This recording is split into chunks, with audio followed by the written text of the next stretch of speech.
Hola amigos, estamos comenzando el 7º podcast Transformar la Educación, el proyecto del Colegio Alberto Plesgana. Hoy día tenemos dos grandes, excelentes, geniales amigos que nos van a contar algo de lo que ellos hacen, de sus proyectos, con los cuales nosotros colaboramos ya por unos 5 años y ha sido muy, muy interesante y está alineado con nuestro proyecto. O sea, en el ADN de nuestro proyecto, que es aprender con la experiencia, usar las tecnologías, colaborar. Entonces, para nosotros es un tremendo privilegio tenerlo acá y también un orgullo ir viendo, observando cómo se han ido desarrollando. Pero antes queríamos agregar una cosa más a este podcast y queríamos comentar o solamente mencionar 2 libros que pueden ser bien interesantes para estas mismas conversaciones. Uno se llama Inventar para Aprender, que en el fondo es la aplicación a los colegios, al aula de los Fab Lab, todo el mundo maker y los colegios, el aprender con experiencia, lo mismo nuevamente, ir construyendo tu propio conocimiento. Son personas de la misma, digamos, linaje de Simon Papert y la gente que inventaron los Fab Lab y las tecnologías educativas. Así que es recomendable y además tiene muchos ejemplos, ejercicios, cosas que se pueden aplicar fácilmente en el aula, ni siquiera se necesitan tantas herramientas tecnológicas. Y el otro, que todavía está en inglés, pero pronto va a estar en español, se llama Cómo trabaja el cerebro, de nuestro amigo Tim Marzullo, que también acá tiene, no sé, 45 experimentos para entender cómo funciona el sistema nervioso, cómo funciona el cerebro, los músculos, a través de experimentos. Varios de los experimentos requieren de algunos dispositivos que construyó Tim Marzullo y sus amigos, Greg Cake, pero son súper fácil de acceso, son baratísimos, se pueden comprar en la web de la misma compañía Backyard Brains. Ya, con eso partimos con nuestra entrevista con nuestros 2 queridos amigos, Natalia Pérez, Felipe Prado. Son 2 psicólogos, extrañamente 2 psicólogos que se dedican no a la psicología, pero en alguna parte igual se dedican a la psicología, yo creo, ¿verdad? Por último, las conversaciones sobre aprender, sobre pensar, pero que han hecho una cosa muy, muy interesante. Nosotros los conocimos ya, bueno, hace 5 años. Ellos están en una línea de trabajo que es aprender en la experiencia con lo que se llama los aprendizajes basados en proyectos, que yo creo que es mucho más que eso, pero alineado con otras cosas más que también son muy interesantes, por ejemplo, los objetivos de desarrollo sustentable, también la colaboración en red, que es lo que ha permitido la revolución de Internet, que podamos colaborar, intercambiar aprendizaje, intercambiar riqueza, aprender más rápido, y todo eso se puede hacer con Internet. Entonces también tiene una dimensión que es tecnológica. Entonces, algún día sabremos cómo a 2 psicólogos se le ocurren todas estas cosas, pero ya se me voy haciendo la idea porque no son puramente psicólogos, que también es músico, Felipe, que ha tenido unas bandas interesantísimas. Entonces, esa es mi presentación. Ahora preséntense ustedes brevemente. Muchas gracias, Ricardo. Gracias por estar aquí. Muchas gracias por la invitación. Bueno, yo soy psicóloga comunitaria. De hecho, yo me acerqué a ti cuando yo todavía estaba trabajando full de psicóloga comunitaria. Hice mi carrera muy desarrollando como proyectos a gran escala, medioambientales, con migrantes, trabajo con recuperación de espacios públicos y edificios públicos también, público y privado, y cómo mejorar comunidad. Entonces tenía muchos proyectos en los que iba trabajando como distintas temáticas, y eso no trabajé nunca en educación, en ninguno de los proyectos, pero trabajé mucho en los niveles de distintas temáticas de sostenibilidad. Y yo creo que desde ahí como yo también pusimos ese sello en Swarmop, como desde Swarmop podíamos también armar proyectos que no fueran solo proyectos, sino que proyectos que transformaran el mundo. Y desde la psicología comunitaria también se trabaja mucho el empoderamiento como de las comunidades, como el fortalecimiento comunitario. Entonces yo creo que también es un poco eso, como en el aula también podemos fortalecer habilidades para que los estudiantes puedan solucionar también problemáticas que ellos se enfrentan como en su día a día, ya sea en el colegio, en sus comunidades. Entonces, de ahí como, yo creo que ese es un poco el sello que hablamos como de los ODS, claro, que los Objetivos de Desarrollo Sostenible, claro, viene como desde ahí. No sé si ahora hice una presentación. Y la tuvo. Bueno, para presentarme un poco también yo por mi lado, como mi trasfondo, yo sí me especialicé por el lado de psicología educacional. Entonces, antes del proyecto Swarmop, yo trabajé harto en 2 líneas de trabajo. Una tenía que ver con ayudar a escuelas públicas principalmente a transformar su cultura de enseñanza desde la innovación con metodologías activas. Y por otro lado, estuve participando de unos proyectos bien experimentales en ese momento, uno con Microsoft, que se trataba de construir una red, una comunidad de escuelas latinoamericanas innovadoras. Entonces de ahí vino como todo este bichito de las conexiones en red. Estamos hablando del 2014, cuando no había ocurrido la pandemia y no estaba como Zoom ya como en la vida de todos nosotros, ¿cachai? Y ahí lo pudimos probar, fue una comunidad que partimos de cero, más o menos de cero. Partimos con 7 escuelas que venían de un programa de Microsoft y tuvimos que hacerla crecer y darle un sentido, como ¿por qué colaborar en red? Y bueno, y terminó creciendo, es una comunidad de 55 escuelas en este momento, no me acuerdo en cuántos países, 11 países me parece, de Latinoamérica. Y ahí vino como esta inquietud de por qué son los profesores principalmente los que se están conectando en red. ¿Por qué no son los alumnos los que están desarrollando esta mentalidad y estas nuevas formas como de comunicación en las que estamos insertos? Entonces, justamente al salir de ese proyecto, ya fue vino la decisión de ya, vamos a emprender y vamos a hacer un proyecto en el que los alumnos se empoderen para colaborar en red. Y bueno, con la Nati ahí, en las conversaciones y como ya venía con todo el tema del desarrollo sostenible, nació Chocapic y salió entonces la idea de hacer Swarmo como una plataforma para empoderar alumnos, para colaborar en red y que puedan transformar el mundo. Yo lo encuentro maravilloso, más allá del contenido, estas cosas que pasan como esta serendipia que le llaman, que porque son puras cosas raras, como azarosas, que de repente se van poniendo así como que en el cosmos se van alineando y de repente aparece esto. Eso yo lo encuentro, yo miro lo que hacemos en el colegio como traer mundos. Más allá de los contenidos, es traer experiencia a los estudiantes, traerles los universos que están circulando, porque en general, sobre todo los colegios, somos bien acotados, así como mundos bien pequeños, y tienden a ser más pequeños, poner foco en el currículum, en pasar materia, ojalá que eso sea como una maquinita que se maneja sola.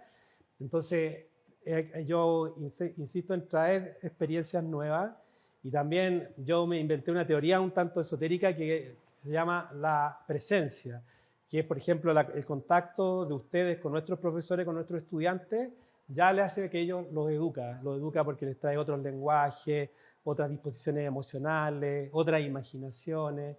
Entonces, y todo eso se va pasando, en el caso de ustedes, en un proyecto. Y lo segundo interesante es que no solamente un proyecto educativo, también es un proyecto empresarial, que también es como a veces en la imaginación aparece como algo contradictorio, educación y empresa, ¿verdad? Entonces, ¿por qué se le ocurrió hacer una empresa?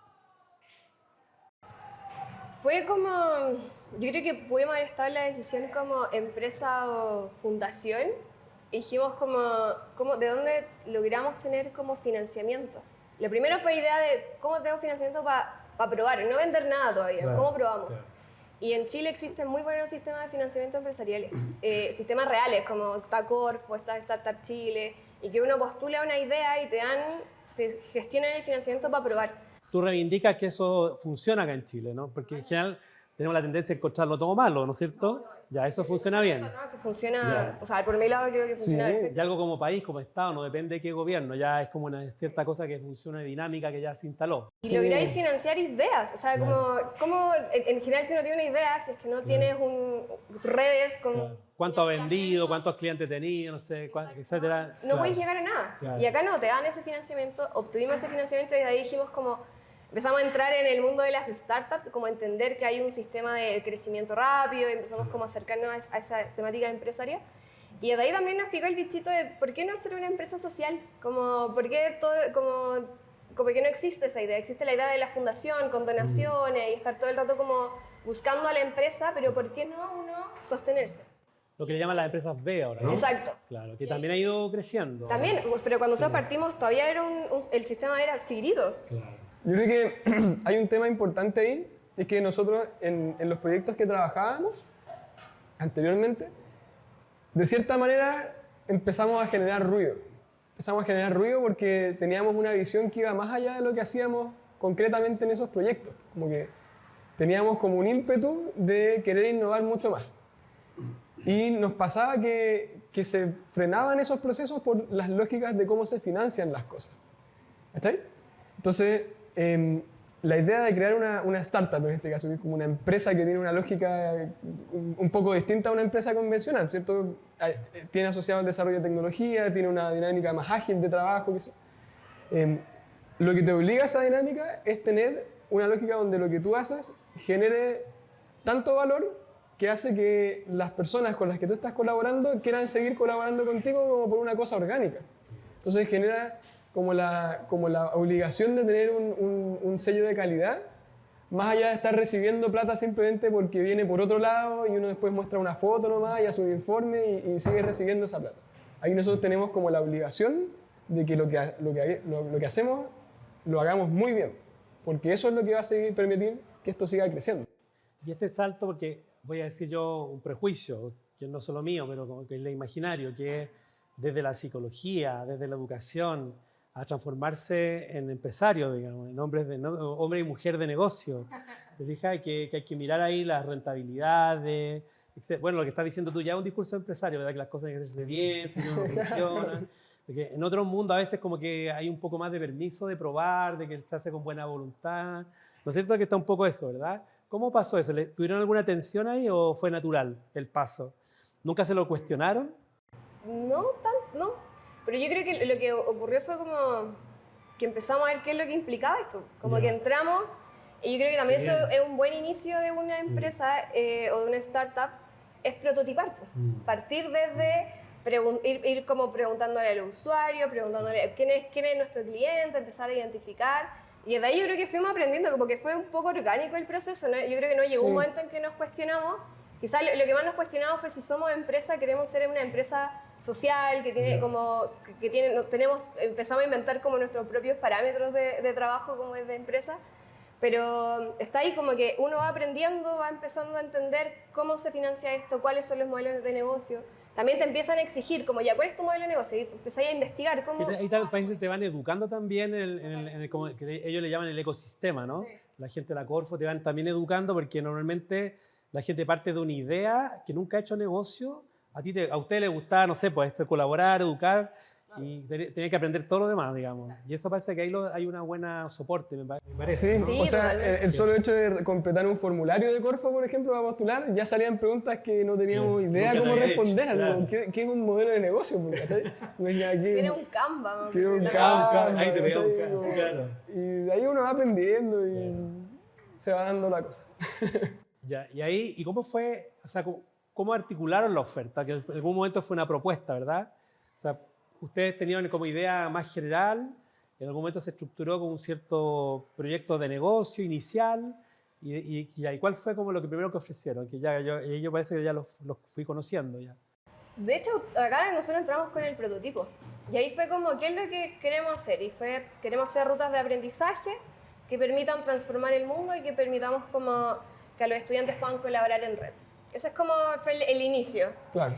Y ahí lo empezamos a trabajar y dado que fue súper exitoso ese piloto, como ese prototipo inicial, fue súper exitoso porque los chicos nos decían, no, es que esto nos transformó, ahora somos mejores personas. Entonces tú empezabas a escuchar que esta idea, en verdad, está teniendo como consecuencias en la educación y en el aprendizaje de los estudiantes. Entonces ahí fue como ya... Tenemos una inesperada, parece. Totalmente, o sea, como nosotros pensábamos, claro, acá aprendo, pero era como no... La expectativa era más técnica. Exacto, como más del aprendizaje y no, empezamos a entender que había un aprendizaje también, una transformación de lo que ellos pensaban como del mundo, como de conciencia del mundo, que claramente nosotros teníamos la intención, pero la consecuencia que tuviera fue mucho más impactante de lo que nosotros pensábamos. Y a partir de eso hicimos partido de esa oferta, como de acercarnos a las escuelas con una ruta de aprendizaje preestablecida, donde nosotros íbamos haciendo aprendizaje basado en proyectos con una asignatura en particular en ciertos niveles. Y empezamos a trabajar con eso y nos fuimos dando cuenta que al estar ya como del paquete, nos dimos cuenta que los profesores tenían mucho que decir y mucho que aprender de esta metodología. Entonces lo que hicimos fue como que esto era como un acercamiento para que los profes implementaran, pero había que hacer un proceso para que ellos también aprendieran a diseñarlo. Y nosotros diseñábamos todo esto en la plataforma y un día le digo al Feli como, oye, ¿por qué no hacemos esto? ¿Por qué nosotros estamos diseñándolo? ¿Por qué no se lo entregamos a los profes? Se lo entregamos en blanco. ¿Por qué no hacemos este proceso en blanco? Y de hecho al principio le llamábamos Swarmos en blanco, porque era como, no te vamos a hacer una propuesta, vamos a trabajar contigo como lo que nosotros estamos haciendo, se los vamos a tratar de trabajar con ustedes. Y ahí, yo creo que ahí fue como nuestra escala de ver en verdad el impacto que podemos tener, porque al principio estábamos en un par de cursos, con un docente, y después ahora estamos con colegios completos. Entonces, la diferencia es notable cómo el docente tiene ese rol y lo puede implementar, y tiene todas las capacidades para implementarlo, solo que le faltan como ciertas herramientas y como algunos focos que nosotros les planteamos al trabajar. O sea, por ejemplo, trabajar de manera interdisciplinaria. Eso es algo que no se da tanto en los espacios colaborativos de la escuela, y lo hemos potenciado full. El trabajo de donde el estudiante es protagonista, también, como cambiar el aula, tratar de no ser la clase expositiva. Y tenemos que ir cambiando a poco eso, y yo creo que desde ahí nace este otro Swarmo. Estamos trabajando con ambos, pero uno es Impacta, que es Swarmo Impacta, que es como con esta ruta y algo inicial, algo para que la escuela comiencen. Y está el Swarmo Crea, que es potenciemos la formación docente en esta área y sigamos. O sea, han ido especializando productos, digamos. Qué interesante, claro. Sí. Eso no lo había notado yo, claro. Porque igual quiero hacerte preguntas más propiamente pedagógicas, educativas, pero para terminar con la parte como empresarial. ¿Y a dónde han llegado hoy día? Hoy en día yo descubrí por la red que estaban en México y dije, qué maravilla, claro. Entonces, ¿cómo han ido escalando? Pues estaban en Antofagasta, entonces esto como que va creciendo, ¿no? Sí. Ha tenido una cierta explosión. Ha empezado a ocurrir que como ya tenemos una musculatura para trabajar con escuelas como mucho más afinada, entonces ahora podemos llegar con una escuela nueva, por ejemplo, que nunca ha hecho ABP, Aprendizaje Basado en Proyectos, y en un periodo, ahora pues nos pasó en Antofagasta, en un periodo de 1 mes y medio, podemos formar profesores, hacer proyectos con alumnos, incluso hacer ferias de proyectos y tener resultados visibles y que los usuarios los reportan súper rápido. Entonces, Swarmo se empezó a constituir como una herramienta que ayuda a la transformación de la cultura escolar. Y tenemos un proceso como de varias etapas que va ayudando a que se puedan ir involucrando más profesores, más y más profesores. Y sobre todo es una herramienta como en la línea de esto que decía la Nati, como que Swarmo en blanco, que ayuda finalmente a las comunidades a expresar su creatividad. Como que ayudamos a que pueda haber colaboración para que cada individuo de la comunidad exprese su creatividad y de ahí pueden salir cuestiones inimaginables, pues si nosotros nos sorprendemos todos los días con proyectos que van saliendo. Entonces, lo que ha empezado a ocurrir es que las escuelas también con las que trabajamos han ido madurando en este proceso de innovación y la comunidad misma como que se ha ido fortaleciendo. Entonces, esto ha ido haciendo como que crezca como las relaciones entre las escuelas, en las redes sociales, como que van viendo los proyectos de otros lados, se van entusiasmando unos con otros, y en eso llegan más escuelas que se quieren sumar.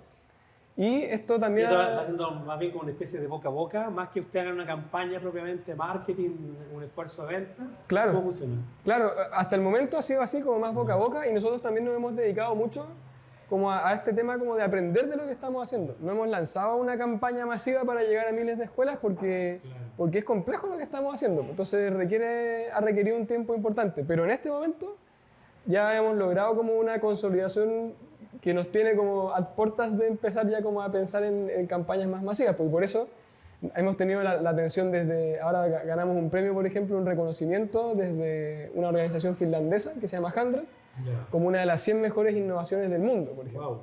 O el año pasado nos reconocieron las Naciones Unidas también como uno de los 10 mecanismos que ayudan a avanzar en la agenda de desarrollo sostenible a nivel mundial. Entonces van apareciendo estos reconocimientos, las escuelas van viendo cuando los resultados recibe esos reconocimientos, ¿te llega algún contacto así extraño de otros lados, más lejano? Van ocurriendo contactos de repente de otras organizaciones que quieren colaborar, eso va pasando, de otras escuelas interesadas. Algo que quería agregar es como que también como en esta misma estructura hemos ido descubriendo que hay etapas del proceso con Swarmo. Entonces nosotros partimos con una etapa de familiarización, de hacer pilotos o como revisar pequeñas experiencias de trabajo con proyectos. Entonces ahí nosotros podemos diagnosticar si los profesores en verdad tienen la motivación, si la escuela tiene la orgánica para trabajar, porque muchas veces esto implica un cambio que va mucho más allá de la sala de clase, va un cambio como estructural de la escuela. Entonces empiezan a pensar de una forma distinta. Entonces desde ahí hacemos ese inicio que es como una familiarización, diagnóstico, donde nos vamos acercando, vamos viendo cuáles son la necesidad de por qué esta escuela tiene la tecnología como para soportar SwarmOp o no.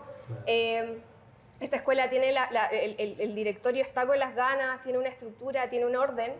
Y después vamos a una etapa ya que vamos avanzando cada vez más hacia involucrar ya no un piloto, sino que vamos toda la escuela. Ojalá formemos a todos los profesores.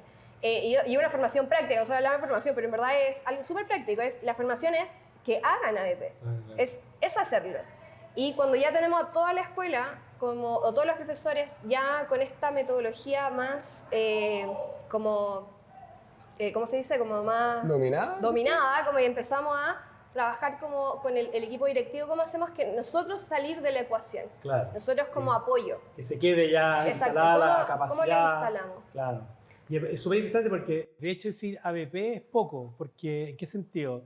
Porque, por lo menos como lo vemos nosotros y lo que estamos haciendo acá, que esto es un cambio paradigmático, así en el sentido profundo de la palabra, que le llaman paradigma a cualquier cosa, pero es cambiar este ADN que la escuela consiste en pasar materia, en transmitir conocimiento, en que el profesor sabe, el alumno no, sino que aquí al revés, el alumno practica, el alumno investiga, el alumno explora y va aprendiendo y va construyendo, y el profesor lo va guiando. Y aquí no hay nada que se transmite, sino que se va descubriendo, ¿verdad? Y esto que ustedes hacen tiene toda esa dinámica. A mí me gusta decir que, por ejemplo, con otros colaboradores que tenemos geniales como ustedes, como, no sé, la Comaldalani, Rodrigo Fábrica, Tim Marsullo, y con ustedes compartimos el mismo sistema operativo, que es esta comprensión de que se aprende en la experiencia y en amistad con las tecnologías, porque también en la escuela ha costado que encuentres amistad con las tecnologías. Entonces van pasando como varias cosas simultáneas y como dices tú, se va afectando la cultura escolar también, o sea, necesariamente. A veces con un poquito más a la fuerza, a veces con más fluidamente, pero al final desde la jerarquización de los cargos, la jerarquía de los profesores, el empoderamiento de los estudiantes, el empoderamiento de los mismos profesores, la responsabilidad. Entonces, por eso digo yo, a veces decir ABP es poco. Ahora, es, digamos, la bandera con la cual podemos explicar qué hacemos, ¿no? Pero están haciendo cosas más grandes que esas, supongo yo, ¿no? De hecho, la visión del proyecto, que es esto de empoderar a las nuevas generaciones para transformar el mundo colectivamente, claro. Esa fue como la inspiración inicial. Y después tú, ¿cómo entras al sistema? Bueno, el ABP es algo que más o menos se entiende en las escuelas. Es algo como, hay un lenguaje para eso. Entonces tú puedes entrar por ahí. Pero también... Suena algo conocido, sí, aunque mucho más. Sí, pero es que también es una metodología que uno la puede ver como algo muy simple. Como, un proyecto uno puede tener una idea de hacer un producto muy concreto. Claro. Pero cuando uno va profundizando como en los estándares asociados a la metodología, te vas dando cuenta que involucra como una serie de dimensiones sociales distintas. Y ahí lo que nosotros vemos es que también cuando esto empieza a crecer en una escuela, como que empieza a chocar con otras iniciativas. Porque cada iniciativa tiene como su espacio donde también está explorando. Y el punto es cómo logramos la integración. Nosotros no trabajamos, como decía la Nati, en este momento con algo estructurado, sino que es un enfoque de proceso de pensamiento, de proceso social, y la plataforma permite albergar incluso otras tecnologías que se pueden estar utilizando. ¿Cómo han llegado a eso? O sea, que puede ser un poco técnico contarlo así acá en poco tiempo, pero porque normalmente lo que se hace, uno pone un producto, o sea, por ejemplo, los tutoriales, y te van dando un paso a paso, pero está predefinido qué pasos tienes que seguir, ¿verdad? Te dice como que tú los descubres, pero al final son los pasos que son, es como un videojuego. Entonces uno va como saltando misiones, desafíos y los va consiguiendo. Claro. Ustedes dicen, no, nosotros tenemos más bien el enfoque y los pasos se los inventan ellos mismos. Algo así, ¿o no? Sí. Pero ¿cómo llegaron a eso? Esa reflexión, ¿qué pasó ahí? Que nosotros hicimos ABP, al final. Como con esto del SwarmOp Impacta, este SwarmOp inicial, nosotros construimos rutas, fuimos viendo como qué es lo que teníamos, cómo lo formulábamos, cómo jugábamos con los objetivos de aprendizaje para llegar a una ruta. Y después fue como, ¿cómo entregamos esto al docente? Y ahí lo estructuramos. Y ahí empezamos a decir como, ya, es necesario formular esta idea. Formular como esto no es una improvisación. Es como, y además está el protagonismo del estudiante, pero está la intención pedagógica. Entonces, ¿cómo hacemos este juego? Y ahí nosotros empezamos a entregar en la misma plataforma un sistema que le permite al docente como ir respondiendo esas preguntas le entregamos los estándares, como les vamos aportando como cómo hacerse cargo de los estándares dentro de una ruta de aprendizaje, y a partir de eso como es solo ir mejorando la implementación. El docente ya empieza a manejar, a manipular cómo me puedo coordinar. De hecho, siempre cuando terminamos un desafío es como, ya, ¿cómo va a ser el siguiente? ¿Puedo trabajar con esta asignatura? Y empiezan como ellos mismos a buscar otras formas de colaboración, otras formas de implementarlo, porque ya tienen la base, la estructura, y desde ahí ya pueden jugar. Oye, y una parte interesante que lo que le llamas tú la plataforma pasa al trasfondo. O sea, no estamos hablando todo el rato de la plataforma. Es como nadie habla de la pizarra y el plumón, ya se usa, ¿no? En cambio, acá empieza a pasar algo parecido, ¿no? Porque una de las frases típicas de informática dicen, tecnología es todo lo que se inventa cuando uno ya es adulto. O sea, todo lo otro no le llaman tecnología, pero también lo es.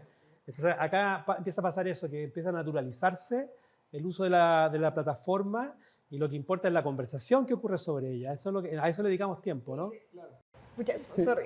Creo que nosotros siempre decimos que la magia no es la plataforma. Claro. La magia no ocurre ahí. Nosotros, de hecho, siempre decimos que la magia no va a ocurrir ahí. La magia ocurre en el aula, tampoco ocurre en la feria de proyecto incluso, sino que ocurre en el proceso completo, en que el estudiante empieza a tomar su propio proyecto, empieza a descubrir, empieza a colaborar con otros. O sea, tenemos casos de estudiantes de kinder trabajando colaborativamente en proyectos.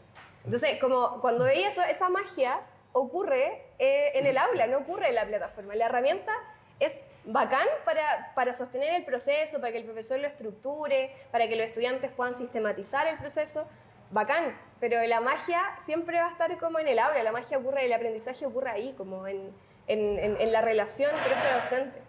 Sí, pues estas son las plataformas que se llaman como B-Learning, como de aprendizaje mixto. Claro. Como tiene un componente donde el alumno tiene que conectarse, pero hay una parte súper importante donde no se conecta, pues es como colaborar en equipos de trabajo. Pero pasa esta cosa como cultura wiki, que al final se van juntando personas, nuevamente serendipia, que pasan cosas raras que nadie se esperaría, ¿no? Y a usted les sorprende que aparecen ideas que uno no se esperaría, quizás entre varios colegios incluso, ¿no? Claro. Es que ahí, a propósito de la pregunta que hacías antes, de cómo fue que llegamos a esto, yo creo que un punto muy importante es que nosotros jamás abandonamos como el aula o el trabajo con los profesores, y además, y ahí yo creo que el ser psicólogos tiene una relevancia súper importante, porque como que nos acercamos a los profes de una manera como muy comprensiva, muy empática. Nosotros estamos tratando de transmitirles a ellos nuestra expertise de cómo hacer un proyecto, de cómo inventar un proyecto. No queremos que ellos reproduzcan nuestros proyectos geniales que pensamos nosotros, sino que ellos tienen que tener esa habilidad mental. Entonces, hay un proceso como bien empático de ir viendo qué cosas son las que les cuestan. Primero, hemos estado en el aula siempre escuchando a los usuarios constantemente, y además nosotros participamos tenemos reuniones que son de las cosas que más me gustan. Dentro del proyecto tenemos reuniones donde vamos diseñando la plataforma. Entonces, oye, me pasó en tal colegio que este profesor no pudo expresar su idea muy claramente con otro profesor, y podríamos crear cierta función para que el profesor sepa cómo comunicarlo, por ejemplo. Cambiar aquí esta pregunta, cambiar este botón, son cosas mínimas, pero que después llegamos y los profesores a veces no se dan ni cuenta, y la conversación está fluyendo mucho más, la estructura del proyecto está como mucho más clara. Y es porque hay un diseño detrás que viene desde una empatía profunda con el usuario. A mí me interpreta mucho cómo lo cuentan, porque nosotros hemos ido también avanzando ensayo y error, que nosotros queremos, o sea, transformar la cultura, transformar la mentalidad de los profesores, de sus prácticas, pero también de los estudiantes. Entonces ha sido entre ensayo y error, experimentar, también reflexionar, estudiar también, ¿no, verdad? Conversar con gente experta como usted y otros más, y ir avanzando.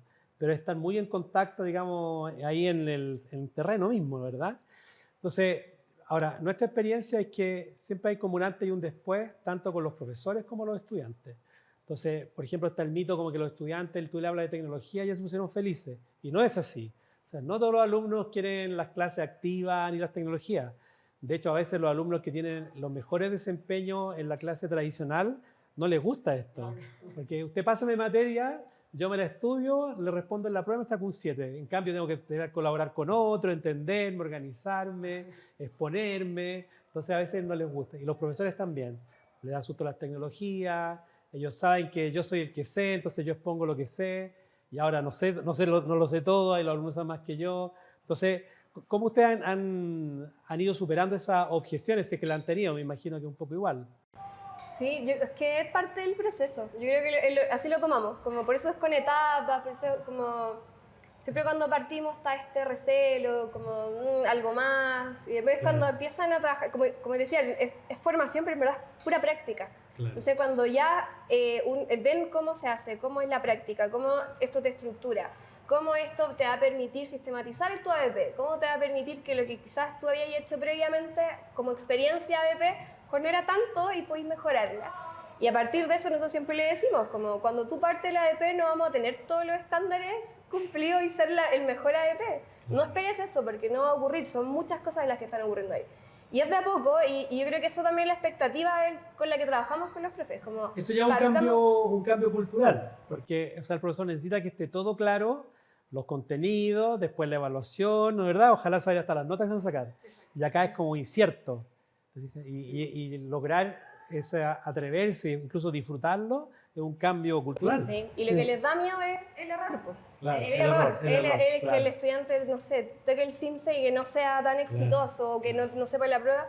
O el error en el mismo proceso, o sea, también, que se vayan equivocando, como claro. Y eso es lo que nosotros decimos, es lo que tienes que hacer. O sea, mientras tú lo vas haciendo una y otra vez, vas a ir mejorando y vas aprendiendo qué cosas necesita el estudiante, cómo el estudiante puede trabajar de mejor forma en equipo. Entonces hemos inventado cosas, veamos el tema de los roles, entonces tenemos actividades con las que trabajamos roles, etc. Entonces el profesor también empieza a ir mejorando en su ABP y yo creo que no hay nadie que haya trabajado con nosotros, un profe, que haya dicho, hoy no quiero más ABP.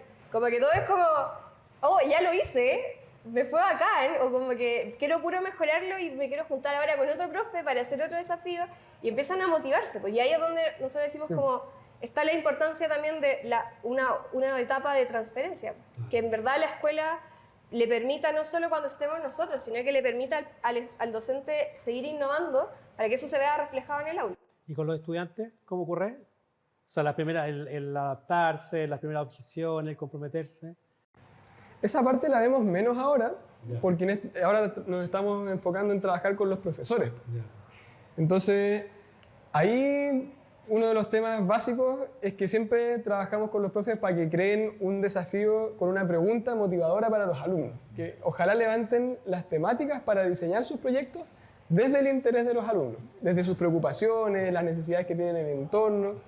Entonces, cuando no ocurre eso, de repente hay proyectos iniciales donde los alumnos, claro, no se motivaron tanto. Y nosotros en ese momento le decimos al profe, ¿viste? A eso me refería cuando te decía. Y el profe pasa por esa experiencia y dice como, ah, y ahora entendí. Entonces el segundo proyecto, pum, ya tiene como mucho más incorporado como la identidad del alumno como parte de lo que se está haciendo. O incluso en el proceso. Como en el proceso nosotros vamos viendo cuáles son las problemáticas que van surgiendo en la implementación. Y es como ya, pues, si tenemos un grupo desmotivado, ¿cómo le motivamos? ¿Qué estrategias vamos a trabajar con ellos? ¿La pregunta que tú le hiciste inicial es la que está mal o es ellos están en general desmotivados y hay que tratar de conectarlos con algo que les guste como de sus propios intereses y no tanto el desafío? Y quizás armar un desafío como en paralelo. Entonces todo eso lo vamos trabajando en la medida que se va viendo qué ocurre en el aula.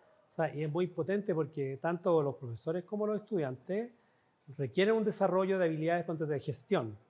El profesor tiene que desarrollar habilidades de motivar a otros, que no necesariamente, eso no se lo enseñan, todavía no se enseña en la universidad, ni gestión ni motivación, no se enseña. Se enseña contenido, transferir contenido, básicamente. Entonces dice algo motivar, pero la verdad no se aprende así, de esta manera. Entonces hay como habilidades, lo que le llaman ahora habilidades blandas, muchas que el profesor tiene que desarrollar, también habilidades cognitivas, porque está haciendo una reflexión permanente, de articulación, y también algo de tecnología, porque también tiene que lidiar con la plataforma. Y a veces es que no se cayó la internet, cosas bien triviales, pero que... No está el computador pedido. Claro, exacto, todas esas cosas. O no tiene la clave y no está el informático, todo ese tipo de cosas. Hay una cosa que ocurre harto a propósito de esta pregunta que tú nos hacías, y es que los profesores, no todos, pero hay harto profesores que tiene baja expectativa de los alumnos. Dice, no, es que los alumnos no pueden, los alumnos va a ser mucho para ellos, van a querer, claro, no son autónomos, pasa harto. Pero cuando tú te vas profundizando en el proceso, me pasó hace un par de semanas que una profesora, estábamos ya en la tarde, así como en un taller con ella, como avanzando en su diseño, y resulta que estaban los alumnos desde la casa y ella no les había dado tarea. Estaban respondiendo en la plataforma y estaban avanzando más rápido que ella. Y ella me decía, pero ¿cómo esto no deberían estar haciendo tal? ¿Qué le pasó, profesor? ¿Se maravilla o se asusta? Como ella decía, esta profesora dijo, yo no pensaba que los alumnos como que se podían motivar tanto, ¿cachai? O que podían trabajar tan autónomamente. Y ahí el tema es que lo que nosotros trabajamos con los profes, es que cuando tú le das a un alumno el desafío y le ofreces estrategias de trabajo como una metodología de investigación, la pregunta que sea interesante, cómo tú vas a analizar esto, cómo lo vas a plantear al público, vas viendo como distintas técnicas finalmente como de interacción, los alumnos se embalan mucho con el tema, como que yo no los veo para nada, al menos mi visión hasta ahora es que no son desmotivados y no les faltan capacidades, sino que hay que ayudarles a ordenarles el proceso, como a presentarles una estructura. Y trae la vida, o sea, por ejemplo, la tradición, todo esto que viene de Dewey, Piaget, no sé, Montessori, los más cercanos como Popper u otros, ayudan a que el aprender sea más cercano a la vida. Porque cuando se fue formalizando todo y se transformó con cápsulas de contenido, se inventó una especie de fábrica en que está todo en cuadritos y se le entrega a los niños y se va midiendo, como que fuera una línea de producción. Y se separa de la vida. Entonces después los chicos pueden tener súper buenas notas, pero no saben vivir. Entonces, y lo que estamos nosotros, por lo menos acá, y yo creo que algo que está pasando en el mundo, buscar la manera que se acerque lo más a cómo van a vivir la vida los estudiantes, ya sea buscar trabajo, colaborar con otros, ser buenos ciudadanos, etc. Y entonces esto no está separado de eso. Yo encuentro que eso tiene también una ventaja potente, ¿no? Tienen que integrarse con otros, etc., ¿verdad? Ahora, y yendo a una cosa de las últimas preguntas, que es, igual siempre nos están preguntando a los colegios, bueno, y las notas, y el puntaje del CIMSE, ¿no es verdad? Entonces también hay una parte como del currículum, porque en mi experiencia, en los ABP, o los aprendizajes basados en proyectos, es súper fácil mirar y de hecho poner rúbricas de gestión, de colaboración, de compromiso, pero ¿cómo después se asocia eso a los aprendizajes propiamente en la asignatura? ¿Cómo han resuelto eso ustedes? O sea, que aprendan biología, porque una ABP de biología, pero que aprendan biología, porque la ABP ya hicieron el proyecto, les salió bien, pero ¿aprendieron biología? Ahí hemos trabajado todo con la plataforma te ayuda a eso porque parte desde esa pregunta, Ya. como cuáles son los objetivos de aprendizaje que tú vas a trabajar en la ABP. Ya. O sea, no hay ningún proyecto, o sea, desafío que los profesores planteen a los estudiantes que no tenga objetivos de aprendizaje. Como que esa es la primera parte. Entonces, desde ahí es indicadores de evaluación. O sea, esto es curricular, esto está en este marco, no sale, esto no es extra programático, esto tú no lo estás haciendo en paralelo a tus clases, esto es en tu clase. Entonces, ¿cómo lo trabajamos? Y ahí vamos viendo el objetivo. Perdóname, súper bueno que es tu clase, o sea, no es extra, ¿eh? Porque ahora voy a hacer clase, no, esta es tu clase. Claro, cuando de hecho nos hemos dado cuenta de esos que dicen como, ahora vamos a hacer como el ABP. No, pues eso ya es parte del, tenemos que hacer el ABP como estructura de la clase. Hemos armado con los docentes cómo articular distintas asignaturas. Entonces vienen los objetivos de aprendizaje y nosotros tratamos de articularlo en el objetivo y desafío. Y ahí hablamos harto de desafío y proyecto, una distinción que usamos que es el profesor hace el desafío, el profesor desafía al estudiante, pero quien hace los proyectos son los estudiantes. Esa distinción ya es para muchos profesores la base como para poder ver que los proyectos tienen que ser autónomos, ellos tienen que plantear sus proyectos, pueden ir a distintos lugares. Y la estructura del desafío es donde está el currículo, está el objetivo de aprendizaje y la plataforma además les permite ir solicitando evidencias del aprendizaje. Y eso es algo que nosotros, o sea, si bien ocurre todo el proceso en el aula, entre los estudiantes, las conversaciones, etc., tiene que haber un levantamiento de evidencia de que eso ocurre. Y en general los ABP, muchos que tienen ya más experiencia de implementación, no son tan sistemáticos, no dan cuenta del aprendizaje del estudiante. Pero acá nosotros lo vamos estructurando con evidencia y algo que hemos visto que nos va O sea, que bien. se estandariza en una parte. Pues está bien, porque es abierto, es creativo, pero también tiene una parte estándar, digamos, que va guiándote. Tampoco en el aire, digamos. No. ¿Verdad? Esa es la que te permite la metodología y la plataforma. Exacto, y ahí está la intención pedagógica. O sea, si el estudiante tiene que aprender a, no sé, a leer, como tenemos que ir tomando las evidencias de ese aprendizaje. Entonces, y ahí lo único que yo creo que vamos viendo como parte de esto, de esta articulación, etcétera, es que el docente también aprende como a ir trabajando, a no pedir la clásica evidencia prueba, sino que otro tipo de evidencia de qué preguntas se está haciendo el estudiante, qué está pensando, qué ideas. Se le llaman habilidades de nivel superior, pensamiento crítico, empiezan a aparecer casi orgánicamente, me da la impresión. Exacto.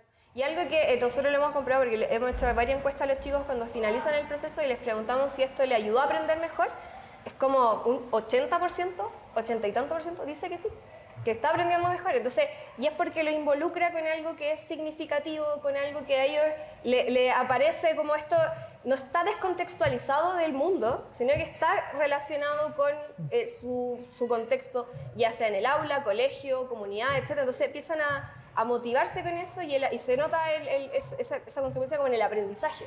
Y eso yo creo que es súper valioso como parte, porque es como curricularmente estamos aprendiendo. No sé qué quería decir. Sí, no, que hay un momento muy bonito que en que los profesores están definiendo su desafío y tú lo sientas de repente con asignaturas que no se han juntado nunca. De hecho, los profesores en muchas ocasiones no conocen los contenidos que está pasando el otro profesor. Entonces hay que partir, ese ya es un momento como educativo para ellos, yo creo, como cachar como, esto tiene que ver el otro profesor. Ya, cómo lo que yo hago puede potenciar lo que el otro profesor está, el conocimiento que el otro profesor, cómo estos conocimientos se integran y cómo... Orgánicamente se va rompiendo esa frontera que es antinatural, inventada entre las asignaturas, que está pasando también en el mundo ya como por lo menos como una expectativa, ¿no? de ir rompiendo eso. Entonces, ¿cómo me puedo integrar la aritmética, por ejemplo, con el desarrollo de la flexibilidad del cuerpo en educación física? ¿Y cómo podemos poner entonces esos dos conocimientos que se potencien y para que tengan sentido en la vida? Y ahí viene como vamos decantando como este proceso, pero los profesores tienen que pasar también como por este cambio de esquema, ¿no? Como de integrar la vida a los conocimientos. Y para terminar, ¿en qué desafío está Swartbox? Para el futuro, digamos. O sea, ¿cuál es el siguiente paso, el siguiente salto? ¿Para dónde van? Lo que se pueda contar. ¿Sí? Bueno, ahora hemos tenido como harta visibilidad. Estamos, por ejemplo, ahora nos vamos a ir a México de nuevo a un concurso que se llama T-Prize, que es como bien importante, lo lleva el Tecnológico de Monterrey. Estamos en un desafío emprendedor con Banco de Chile, que nos van a hacer una nota, vamos a ir a la tele, que sé yo, como que estamos como en un periodo como de ganar visibilidad, que a nosotros nos viene muy bien porque ya hemos consolidado bastante como la técnica de lo que hacemos. Entonces, estamos en un desafío de poder llegar a más colegios. Lo que necesitamos es que nos conozcan más escuelas y lograr transmitir como la magia que ocurre en el colegio, como la transformación. Es difícil porque de repente no se ve en un objeto, no se ve en un producto, sino que van cambiando las mentes de las personas. Entonces, bueno, nuestros desafíos yo diría que son dos. Uno es lograr que comunicativamente hacia afuera se logre captar la profundidad de la transformación que ocurre en los profesores y en los alumnos. Porque lo que hacemos no es tan visible de repente, como en productos. Y lo otro entonces es que logrando eso es llegar a más escuelas y que se sumen a esta red, porque nosotros lo que buscamos también es que pueda haber una diversidad cultural dentro de las escuelas que participan. Por eso para nosotros es muy importante estar vinculados con México, porque de hecho ya hemos hecho encuentros entre alumnos de México y alumnos de Chile, que conozcan cómo los desafíos mundiales tienen formas de expresión distintas o semejantes. Por ejemplo, hicimos un encuentro sobre la sequía. Alumnos que estaban viendo proyectos sobre la sequía. ¿Cómo es el tema de la sequía en México? ¿Cómo es el tema de la sequía acá? ¿Cuáles son los desafíos?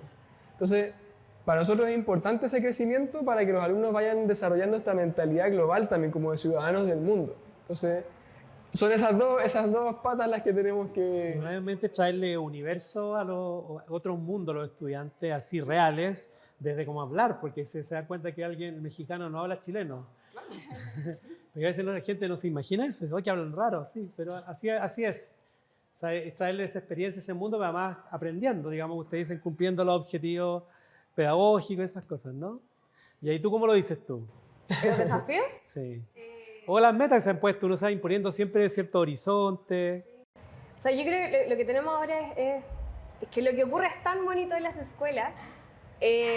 No sé, el otro día fui a una feria de proyectos con niños de kinder que estaban enseñándole como las palabras y números y procesos básicos pero de kinder, a niños de primero básico. Y tú decís como, es tan potente lo que está ocurriendo acá. O sea, acá hay un proceso en que el estudiante estuvo aprendiendo todo esto y además lo está tratando de transmitir a otras personas a partir de un juego. Como yo decía, pucha, esta magia que ocurre acá, ¿por qué no la podemos tener en todos lados?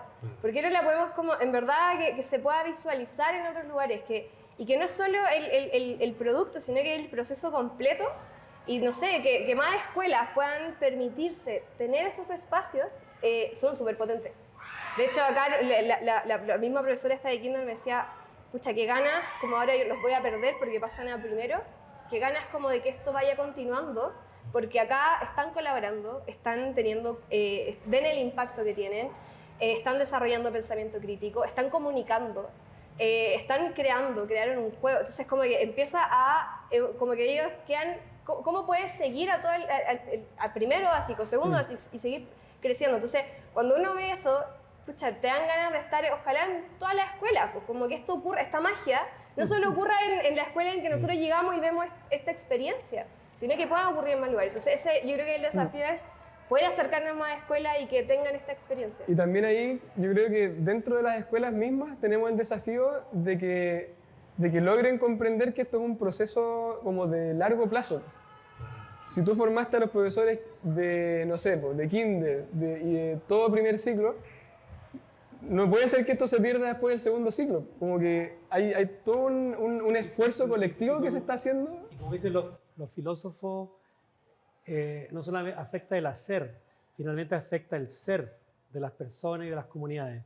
Porque ellos son distintos ahora, piensan distinto, trabajan distinto, imaginan distinto. A partir, claro, de una herramienta que es concreta, práctica, experiencial, pero también te va afectando en eso, como tus concepciones de la vida, de cómo se aprende. Yo lo encuentro potentísimo, soy un fan de ustedes. Les quiero dar las gracias por la entrevista, súper buena, yo aprendí montones.